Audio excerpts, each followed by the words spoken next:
Welcome into another fun edition of Chalk Talk. Nick Camino, Ben Axelrod. Another football weekend coming up. Can't believe already week 7 of the college football season, which feels weird to say because the Big Ten still has not kicked off, but it'll be pretty soon, right, Ben? And then week 6 of the NFL. So this is season 2 for us, episode 6. We're off and rolling. Both of us have been heating up. We're not going to brag too much, but we've been enjoying some winning weekends. I know Ben on the season.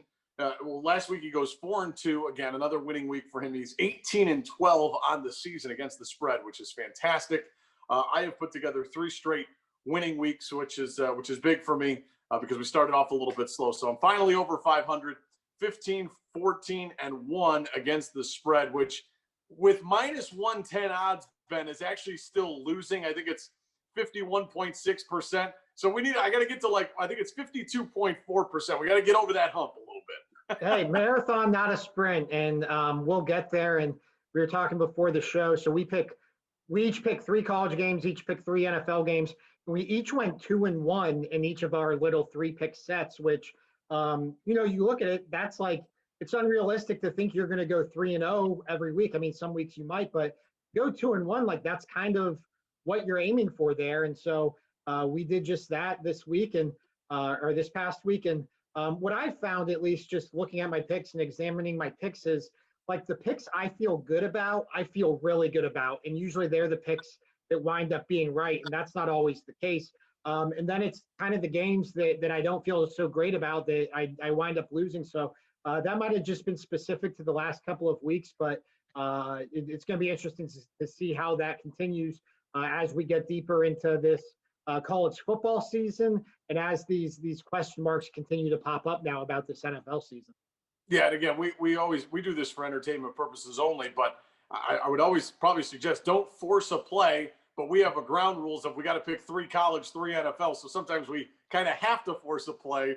But we've probably forced Ben to pick all his college games. It's all been forced, but You've done well, Ben. I know you've been a little bit better in the NFL, but nice to see you go 2-1 in college. And as you said, you talk to any professional gambler, they'll take 4-2 every week. Yeah, no doubt about it. And you're right about college. I mean, there's these Miami games that I've been betting on early in the season, and then I bet Clemson or picked Clemson last week against the Canes.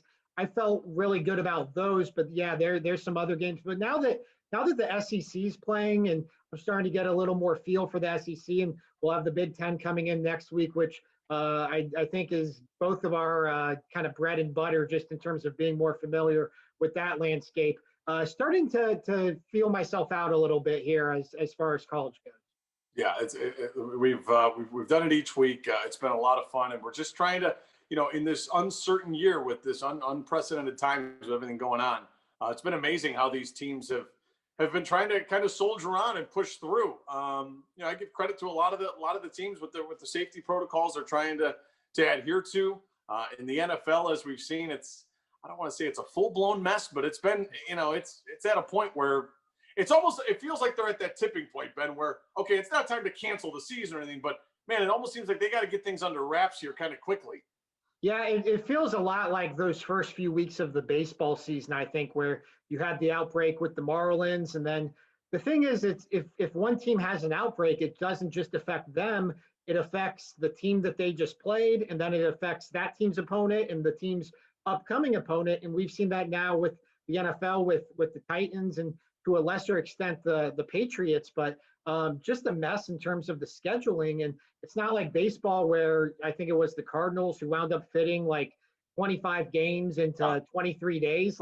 You can't do that in the NFL. So it feels like we're going to get to a point here where they're going to have to look at either a week 18 or some sort of flex scheduling for some of these teams, because I've kind of felt all along it might be unrealistic to think that every team play 16 games this season. And I think at least as far as the Titans are concerned, we're certainly reaching that point.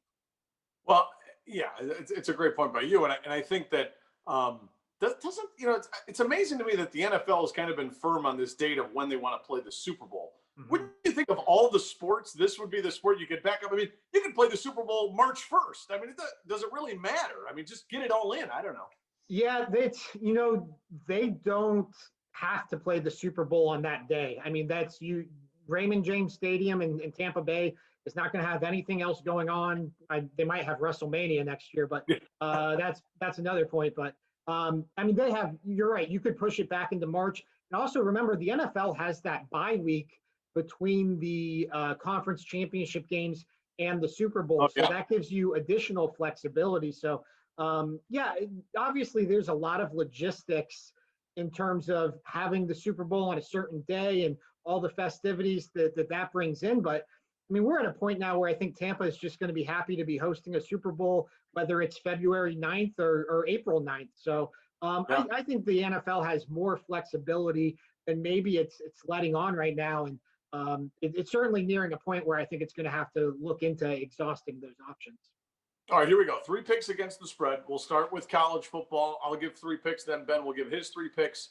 We both went 2-1 in college last week, and then we'll go back to Ben for the NFL for 3 picks, and then I will give my NFL picks. All of it for entertainment purposes, only trying to give you some winners here for another football weekend. Ben, I'm going to start out. I have a prop for this one, okay? We're going to start out first play for college football.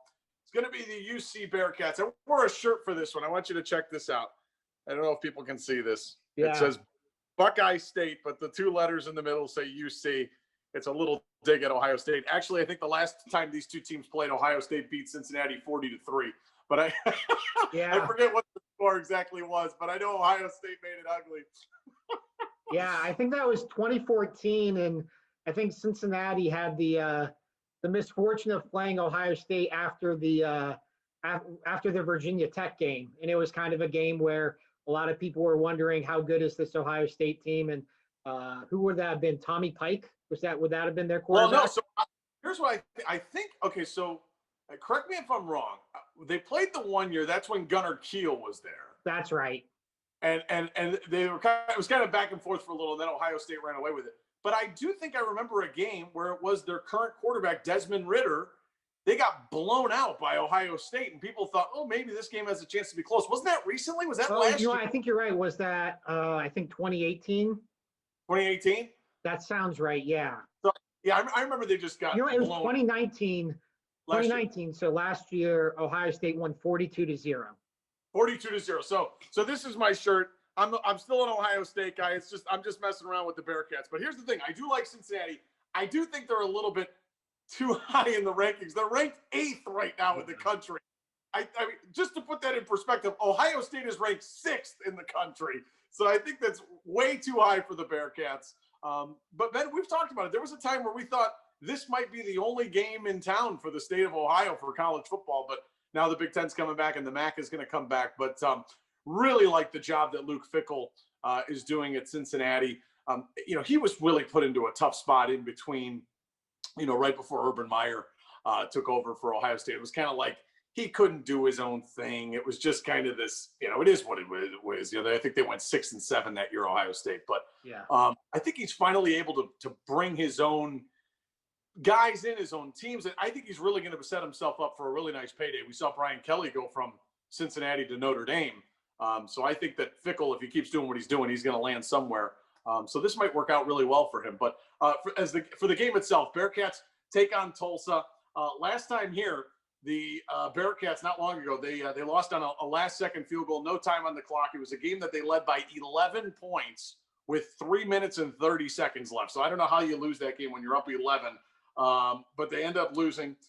They've got 9 starters back on defense. Love the quarterback, Desmond Ridder. He's done a nice job. They beat a good Army team earlier this year. Tulsa, the only thing about Tulsa that scares me, they beat UCF, and they made it close with Oklahoma State, who's the only unbeaten team in the Big 12. But I kind of think that Fickell and UC are prepared for that. I think UCF was probably overlooking Tulsa. I don't think that they're going to look at Tulsa as saying, oh, this is just Tulsa. I think that they're going to take this game seriously.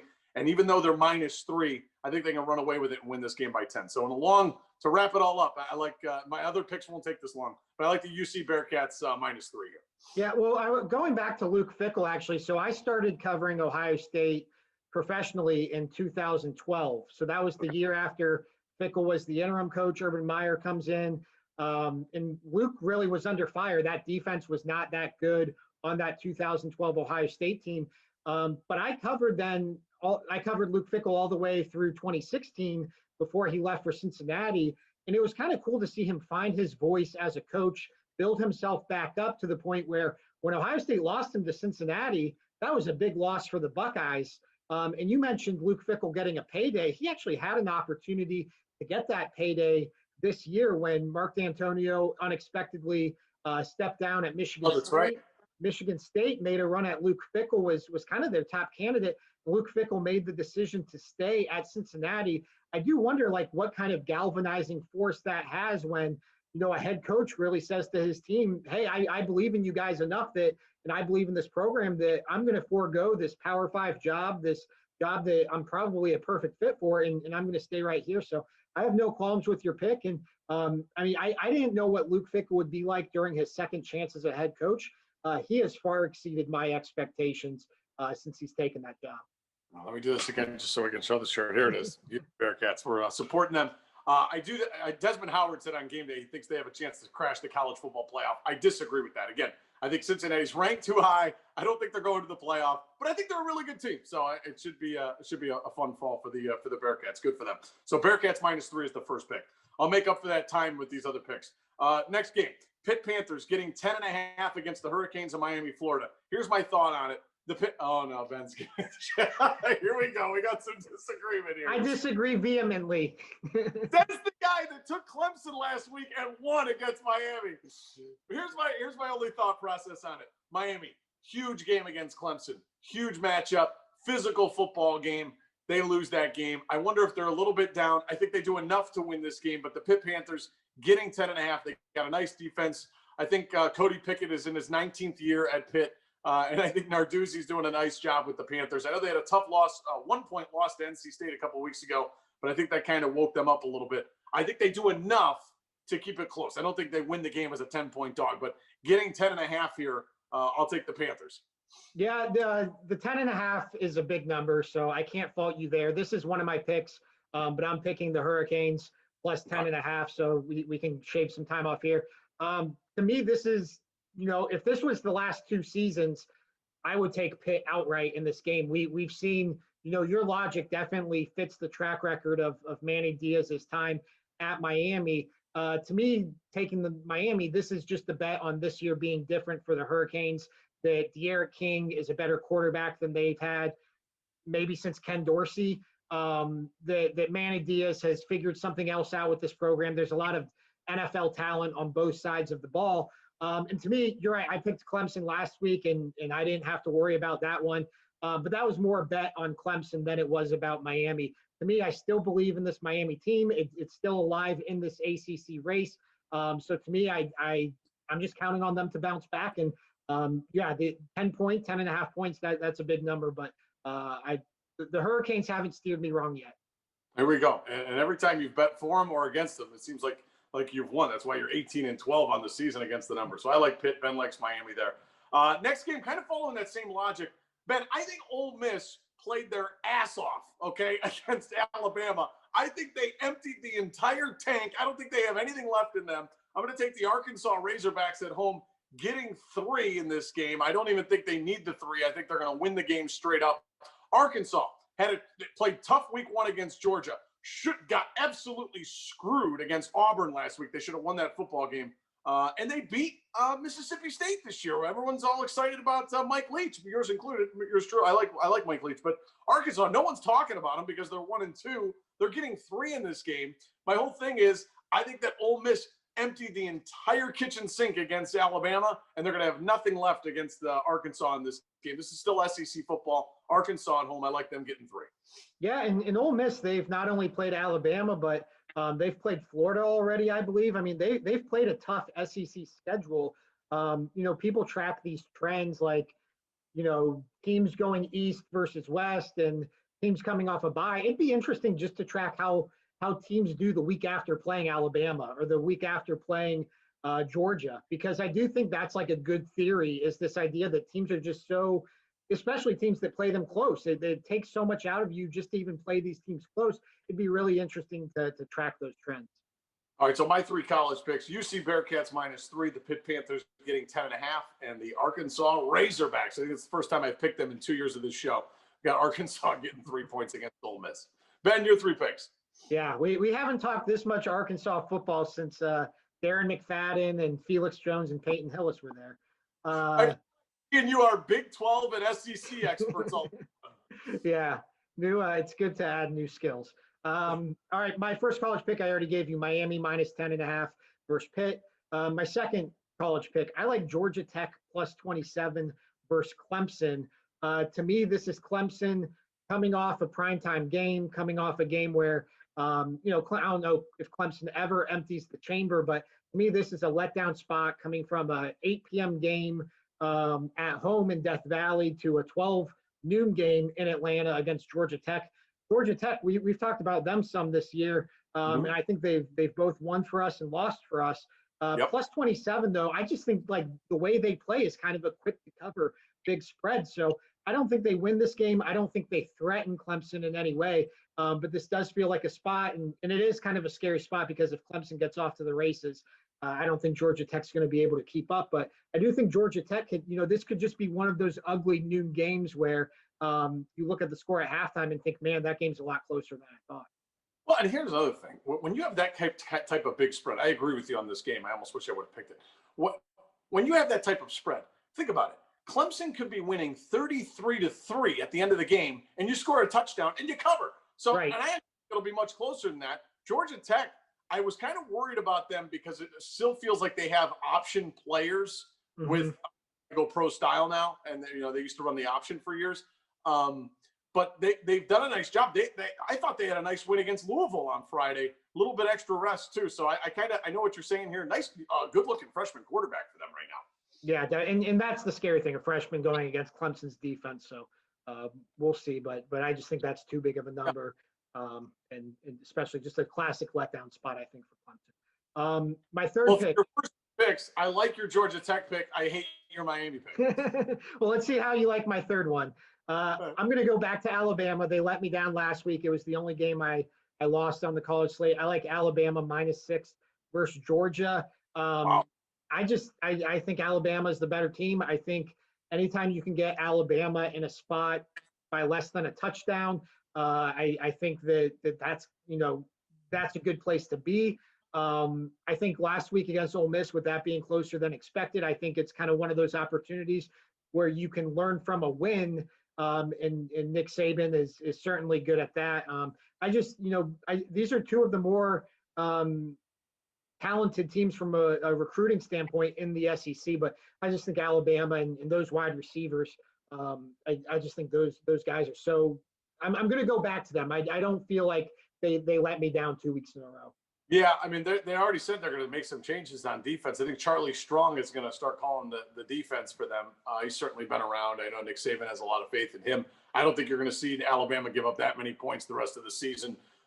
Georgia, to me, has been very impressive, but this line feels right. I mean, I think some people are like, oh, should this be a field goal game, a 4-point game? I think Alabama deserves to be at what they're at. I think they can win this game by a touchdown. Really impressed with the quarterback, and as you mentioned, probably the best wide receiving core in the country. Yeah, no doubt about it. I mean, I go back, last year, Alabama, LSU, I think that was Alabama -6. And obviously LSU won the game outright, but I think Alabama is always going to be Alabama as long as Nick Saban's recruiting. I don't think this Georgia team is close to what LSU was a year ago. So, all right, so your 3 college picks. My 3 college picks. I like Miami -10.5 versus Pitt. I like Georgia Tech +27 versus Clemson. I like Alabama -6 versus Georgia. All right, both of us coming off a winning week in college. Both of us also coming off a winning week in the NFL. So let's go back to Ben. Week 6 of the NFL season. Your picks. Yep. So I'm 11-4 in NFL coming into this week. Wow. This was a shocking line to me. I've got Houston +6.5 at Tennessee. one, obviously, we have to wonder if this game even happens. I know just because of everything going on with the Titans, looks like they're going to get back on track here, though. With all the turmoil Tennessee's gone through, like to be laying 6.5 points to Houston, I just think that's too many points. Deshaun Watson has a track record as an underdog of at least covering. I think we saw Houston get back on track last week after firing Bill O'Brien. Deshaun Watson started to look like his old self. They got Brandon Cooks involved in the passing game. David Johnson, their running back, more involved. So to me, this is just a spot where I don't know if Houston wins outright. I wouldn't be shocked if they did, because even before everything that went on with COVID, Tennessee looked like one of the less impressive teams in the NFL in terms of expectations for the season. So this was a surprising line to me, and maybe it will come back to bite me. But I've got Houston plus 6.5 at Tennessee. I am not going to bet against Romeo Crennel with those dance moves I saw in the locker room. So How could you? I'm gonna go with you on this one. Hey, congratulations to Romeo, 73 years old. That's the oldest head coach in the history of the NFL, and he got a win for a team that looked absolutely lost under Bill O'Brien. So maybe he makes them interesting, and they can get back on track to be in the playoff hunt. Yeah, well, hopefully. Speaking of the playoff hunt, my second game. Oh, I know this isn't one of your games. I'm interested to get your thoughts. I've got the Steelers minus 3.5 versus the Browns. This line has come down, I think, from 5 or 5.5 when it opened to Steelers minus 3.5. I used this logic when I picked against the Browns against the Cowboys, and it bit me. But to me, this is a prove it to me game. And I think the Browns are good. I'd go as far as to say I know the Browns are good. I think their offense is efficient. I think their defense, while you can move the ball on them, has a nose for the ball and certainly can force some takeaways. But I think that's easier said than done against Pittsburgh, a very disciplined team, a very experienced team. 3.5 just feels a little low for me. If I was getting more points, I'd be tempted to take the Browns. But to me, this is a prove it to me game for Baker Mayfield, for Kevin Stefanski. Go into Pittsburgh and get a win, or at least cover by 3.5 points. But if they prove me wrong, so be it. But I'm going to take the Steelers minus 3.5. All right, here's what I'll say on this game. Absolutely love what the Browns are doing. I have never said that in the history of my life. Okay, I have never said that. Love Stefanski, cool, calm, collected, looks prepared. You're not making Baker Mayfield do too much. They're doing a great job at 4-1 on the season, best start since 1994. Your head coach and your defensive coordinator back then were Bill Belichick and Nick Saban. I mean, it's incredible what this team has been able to do. And I think they are legit in that, not a Super Bowl contender, but I think they can get to the playoffs and make things interesting, hopefully try to get a win or two, and really the city would erupt. I mean, that would just be unbelievable. That being said, if I'm an alien drop from outer space and I'm just looking at these teams and I don't have a Cleveland bias, I'm getting a team that's at home with Ben Roethlisberger, and I'm undefeated for the first time since 1979, the Steelers are. And right now I have the better quarterback. I'm at home and I have the better defense. Mm-hmm. Ben, give me the Steelers. I mean, that's what I love what the Browns are doing. I'm not being negative here, but I just think I'm getting the better quarterback, the better defense, and I'm at home. Give me the Steelers. Yeah. And I mean, you look at the Browns and you don't want this game to look like the Ravens game in week 1, but if you lose here, you're still 4-2. Playing the Bengals, playing the Raiders. I mean, the Browns are sitting pretty here in this expanded playoff race. So, I mean, prove it to me. Go into Pittsburgh and win. And don't forget that you got the 2 automatic wins at MetLife. You get the Jets and the Giants. You're gonna get the two auto wins. Yeah, the auto wins feel a little more auto than they did a year ago. So we'll see. And then my third pick here, this line surprised me again. I've got Dallas plus 2.5 versus Arizona. I think this line is an overreaction to the Dak Prescott injury. I don't know if it was because it was so visible or because it was so emotional. But to me, Andy Dalton's like one of the best, if not the best backup in the NFL. I mean, this is a guy who was a starter for 8 or 9 years with the Cincinnati Bengals. He steps into a role now with arguably the best receiving core in the NFL with Amari Cooper, Michael Gallup, and CeeDee Lamb, one of the best running backs in the NFL with Ezekiel Elliott. I know the Cowboys have had their issues, but I look at Arizona, and before beating the Jets, who might be the worst team in the NFL, they were looking like a really big letdown with a couple of losses to the Panthers and to the Chargers. I do not think the Cowboys should be underdogs in this game. I actually think they should be slight favorites. So I'll happily take them with the 2.5 points. They're right in the thick of the playoff race. And yeah, I think there's a drop off from Dak Prescott to Andy Dalton, but I don't think that drop off is maybe as drastic as this line suggests. Yeah, I would agree with you, but I would love to get an odds maker to ask him, hey, what's the point differential between a guy like Dak Prescott and a guy like Dalton? I don't think it's that much. Whereas, okay, if you went from, Aaron Rodgers to his backup or whatever, that'd probably be 5 or 6 points, maybe 7 points. Right. This, I don't think it would be that much. He stepped in nicely. I know it was a short period of time and it was against the Giants, but he did what he had to do. And this is why they signed him. I mean, this is why they brought him in, because if anything ever happened to Dak, and unfortunately it did, you could bring him in and it would be kind of seamless. So, hey, grew up a Cowboys fan. I actually think it's not me, Dalton. I think it's a pretty good story. And, I'm with you on this. I do wonder if you've got something going on against Cliff Kingsbury, though. I feel like you pick against him every week. Is it that nice house he's got that he's hanging out in? You want to know what it is I bought into the Cardinals like after week 2, and then they let me down. And it's one of those classic cases of you let me down, I'm going to come back and get you on the other one. I got it. I will say, outside of Kyler Murray, I really don't know what else they really have. I mean, on defense and everything else, I don't know. I'm with you there. All right, so your 3 NFL picks. I've got Houston plus 6.5 at Tennessee. I've got the Steelers minus 3.5 versus the Browns. And I've got the Cowboys plus 2.5 versus the Arizona Cardinals. Okay, here we go. My 3 NFL picks. I'm going to start out against the worst 4-1 NFL team in the history of football. The Chicago Bears. Okay, they are 4-1. I don't know if there has ever been a worse 4-1 team in the NFL. I mean, that team, I don't know how they're doing it. But I'm going to take the Panthers minus 2.5 in this one. Nice win. I know they were taking on an 0-4 Falcons team, but I still think going on the road to win that game the way that they did. Bridgewater's been fantastic. He's very good against the number. I think they do enough here against the Bears. Again, Bears nice defense and everything, but they got Foles working his magic a little bit. But I just think the Panthers here get it done. I think they're going to be kind of one of the surprising teams. I know people were getting on Matt Rule early in the year. People were kind of looking at, okay, Kuechly's gone. What do they have for this team? Can Bridgewater really do it? I think they're taking some people, maybe not by surprise, but they're doing a nice job. So I'm going to take the Panthers. I just think this is a good spot for them against a Bears team that's 4-1 and off an emotional win against Tom Brady and the Buccaneers.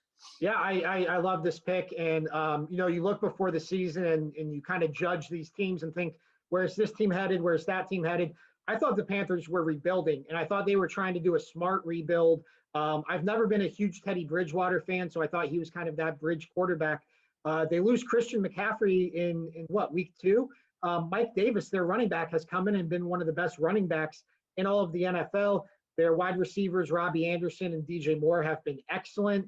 And then, Matt Rule, almost a similar effect to what Kevin Stefanski has done here in Cleveland. It just feels like kind of a new culture there. Not that they had a bad culture under Ron Rivera, but you kind of just, it feels like a fresh face in there. And I misjudged this Panthers team, and I'm with you. And the Bears, I was stunned to see that they were 4-1 when I was picking games last week. I was stunned to see their record. So I think it's a totally fraudulent 4-1, and I love this pick. I like Matt Rule. He's won everywhere he's been. Temple, Baylor, and now and hopefully now in Carolina for him. So I'm going to go with Carolina minus 2.5. All right, next game, and I know this is going to be a very unpopular pick given how well the Packers are playing this year. They're 4-0 on the season, and they look like one of the best teams in the NFC. But I'm going to go with the Buccaneers plus 1.5. They're at home in this game. I feel like they need this game. Here, I'm going to kind of go with the same philosophy of we didn't take this game last week, but I kind of felt like on Sunday Night Football this past week, the Vikings needed that game. Like, they really needed that game, whereas – yeah, sure, the Seahawks wanted to stay unbeaten, but they're 4-0. They're kind of in a good spot. And you saw the Vikings did everything they really should have to win that football game. I really, a 4th and inches, they get stuffed. They probably should have kicked the field goal to go up 8. But I just thought that the Vikings looked desperate. They needed to win that game. I feel like the Buccaneers are almost in a similar spot after a loss on that Thursday night game on national TV to the Bears, where they need the game, Whereas the Packers, if they fall to 4-1, it's not the end of the world. I mean, they're going to be fine. So I think Tom Brady and the Buccaneers find a way to they're going to have to win the game. I mean, unless they lose by a point, I would still cover. But I just think that you have one team that needs the game, and you got one team that can certainly afford a loss. I still think the Packers are a better overall team, but I think the Buccaneers are maybe starting to finally get some things rolling. So I'm going to take the Buccaneers, a team that needs to win. Yeah, I would want a few more points in this game if I was going to pick the Bucs, just from what I've seen from Aaron Rodgers. And then conversely, Tom Brady, just, he's the GOAT. He's the best quarterback I've ever seen, and certainly the most accomplished quarterback I've ever seen. But he just has those moments. I mean, we saw last week with the fourth down and everything with that. So he's kind of just at that, right? He's kind of just at that. He was just celebrating LeBron. He's kind of at that point where I just don't know what I'm going to get week to week from him. The week before the Bears game, he threw 5 touchdowns. So he's kind of in that zone where I'm staying away until I have a better feel for his season. I can't get a read on any of the senior citizen quarterbacks. Drew Brees, Tom Brady. I'm having a hard time with these guys. I think I have a read on Drew Brees. All right, let's go to final game. Another one. I'm like holding my nose while I'm taking these because I don't know why I'm taking the Buccaneers. I just feel like it's a team that needs to win. And I don't know how I could ever take the San Francisco 49ers given how bad they looked against Miami last week. But I feel like this line is weird. They're at home on Sunday Night Football against the Rams, who I think have been one of the better teams, surprising teams in the NFL. The Niners are getting 3.5 in this game. I have no idea. I can't explain this line. So all I'm going to say is I think the Rams win the game by a field goal, and I'll take the hook. So I'm going to take the Niners. I think they still have a pretty good defense. Still like what they do offensively. Have no idea what's going on with Garoppolo. So maybe this might be Jay Beathard again. But I'm going to take the Niners at home. I'm just banking on history, a home team getting some points. I think they lose the game by a field goal. Yeah, and it's a division game. These two teams are kind of similar, I think, in the sense that, question marks at quarterback, where one week the guy can look like an all-pro and the next week he looks like he should get benched or does get benched. I mean, talent on like George Kittle, Aaron Donald, 2 of the best players in all of football. Some injuries on both teams. Both teams still figuring out what they're doing with their running backs. But yeah, I mean, 3.5 at home in a rivalry game, in a division game. I see the logic here. I would stay away from this 49ers team, but I understand the thought process. All right, so that's going to do it for my NFL picks. Panthers -2.5, Buccaneers +1.5, Niners +3.5. I'm going for my 4th straight winning week. Ben is 18-12 on the season. His record in the NFL has been phenomenal. So hopefully we are providing you some winners. It's been a lot of fun this year on Chalk Talk, and good luck this weekend. Ben, great stuff. See you, Nick.